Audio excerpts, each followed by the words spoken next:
Comme un air de rentrée des classes, les députés retrouvent ce jeudi 18 juillet les bancs de l'Assemblée nationale. L'occasion de faire connaissance avec ses nouveaux camarades de travée et de prendre ses marques dans le décorum du Palais Bourbon. Cette première séance, au cours de laquelle sera élue le ou la présidente de l'Assemblée, sera à nul autre pareil au moins pour une raison. Les députés seront rangés par ordre alphabétique, et non pas par affiliation partisane, les groupes n'étant pas encore constitués. Une situation évidemment provisoire qui devrait offrir quelques scènes amusantes. Au grand dam de certains, le député LFI Antoine Léaume se lamente déjà de passer une bonne partie de son après-midi à côté de Marine Le Pen. Si vous avez une mauvaise journée en perspective, dites-vous que je vais passer la mienne assis à côté de Le Pen, a-t-il écrit sur X. Les voisins de place qui pourront être politiquement aux antipodes, devront cohabiter plusieurs heures. Ce sera ainsi également le cas de l'insoumise Danielle Obono, assise à côté du député RN Julien Audoul.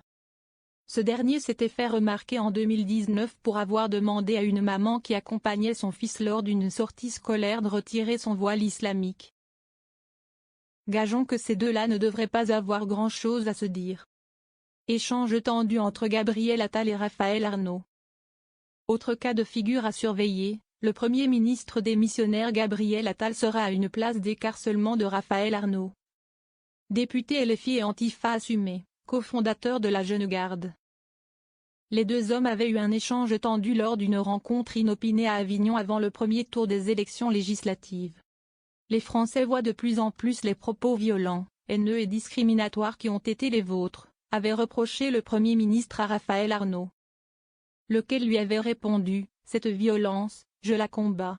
J'en ai moi-même fait les frais, je l'ai subie à mon domicile. Si le ton monte une nouvelle fois dans l'hémicycle ce jeudi, l'écologiste Christine Arrigui, assise entre les deux hommes, pourra peut-être jouer le rôle d'arbitre. Clémentine Autain, non loin de là, pourra aussi faire tampon. Au moins je vais passer un bon moment. D'anciens amis pourraient se retrouver. Et se donner des nouvelles. L'insoumis Éric Coquerel sera assis juste à côté d'Alexis Corbière, qui a quitté la France insoumise avec fracas après ne pas en avoir reçu l'investiture.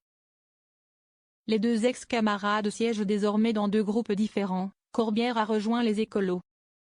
L'ancien président de la commission des lois Sacha Houlié, macroniste déçu, qui a annoncé son souhait de ne plus siéger dans le groupe Renaissance par désaccord avec la droitisation de son camp, pourrait retrouver le sourire lors de cet après-midi pas comme les autres.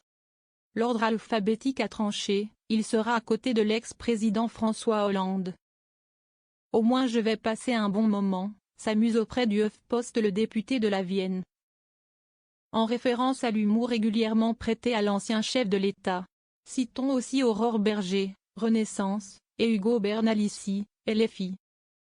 Bruno Bilde, RN, et Carlos Martens Bilongo, LFI, ou encore Louis Boyard, LFI, et Yael Braun-Pivet, Renaissance, assis à deux sièges d'écart.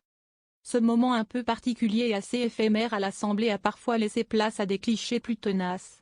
En 2017, François Ruffin s'était retrouvé assis à côté de François Didier Rugy alors élu président de l'Assemblée. L'ancien journaliste, fondateur de Fakir, en avait profité pour poser avec malice sous l'œil des photographes, le poing levé. Contraste saisissant avec son voisin, raide comme un piquet, les mains en croix.